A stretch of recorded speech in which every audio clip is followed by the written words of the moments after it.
Auguste Michel, perturbation spirituelle, attachement matériel et la lente reconstruction de la conscience. Le témoignage de l'esprit Auguste Michel, présenté dans la deuxième partie du Ciel et de l'Enfer, révèle clairement les effets de l'attachement excessif à la matière, d'une vie tournée presque exclusivement vers les intérêts immédiats et de l'absence de réflexion morale profonde.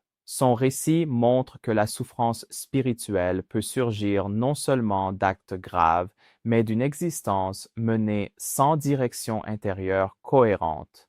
Auguste Michel se manifeste dans un état de perturbation et d'inconfort.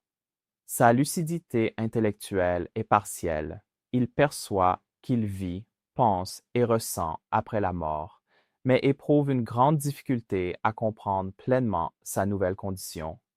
Cet état reflète une conscience fortement liée aux repères matériels de la vie physique qui n'existent désormais plus. La psychologie profonde moderne aide à comprendre ce tableau. Lorsque l'identité personnelle est excessivement ancrée dans des habitudes, des possessions, des routines et des plaisirs matériels, la perte soudaine de ces éléments provoque une désorganisation psychique. Sur le plan spirituel, où il n'y a plus de support sensoriel du corps, cette désorganisation se manifeste par de la confusion, de l'anxiété et de la souffrance. Le spiritisme clarifie que la souffrance d'Auguste Michel ne découle pas d'une malveillance délibérée, mais d'une stagnation morale et d'un attachement intense au monde matériel. Il n'a pas développé, de son vivant, des valeurs intérieures capables de soutenir sa conscience au-delà de l'existence corporelle.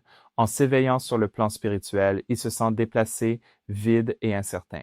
La science moderne renforce cette lecture en montrant que la construction de sens intérieurs est fondamentale pour la santé mentale. Les personnes qui vivent uniquement pour satisfaire des besoins immédiats ont tendance à faire face à des crises profondes lorsque ces structures se rompent. La vie spirituelle amplifie ce phénomène, car la conscience commence à exister sans les stimuli qui la maintenaient auparavant occupée. Un autre point important du témoignage est la difficulté de réflexion profonde. Auguste Michel montre une résistance initiale à assumer la responsabilité de son propre état. Cette résistance prolonge la perturbation.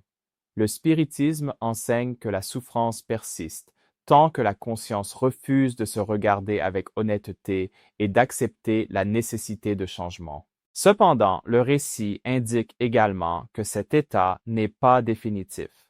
À mesure qu'Auguste Michel commence à comprendre que sa situation actuelle est la conséquence naturelle de la façon dont il a vécu, la possibilité d'apprentissage s'ouvre. La perturbation initiale fonctionne comme un appel à la réflexion, invitant la conscience à développer de nouvelles valeurs et de nouvelles directions. Le spiritisme montre que la vie spirituelle ne punit pas l'attachement, mais le révèle. Ce qui a été construit uniquement sur la matière ne trouve pas de soutien après la mort du corps. C'est pourquoi l'évolution spirituelle exige que l'être humain développe encore de son vivant des intérêts, des valeurs et des sentiments qui transcendent l'immédiat. Ce témoignage nous invite à une réflexion pratique et actuelle. Dans une société fortement orientée vers la consommation, la précipitation et la satisfaction rapide, il est facile de négliger le développement intérieur. Auguste Michel nous rappelle que ce que nous ne cultivons pas en nous nous manquera lorsque tout ce qui est externe disparaîtra. Réfléchir à ce récit est une invitation à l'équilibre. Vivre dans le monde matériel est nécessaire, mais vivre uniquement pour lui a un coût élevé pour la conscience. Développer des valeurs morales, de l'empathie, de la responsabilité et un sens de la vie est la meilleure préparation à la continuité de l'existence. Si ce témoignage vous a aidé à réfléchir sur l'attachement matériel, la perturbation spirituelle et la nécessité de croissance intérieure, aimez, partagez et laissez votre commentaire. Votre participation aide ce message à atteindre plus de personnes.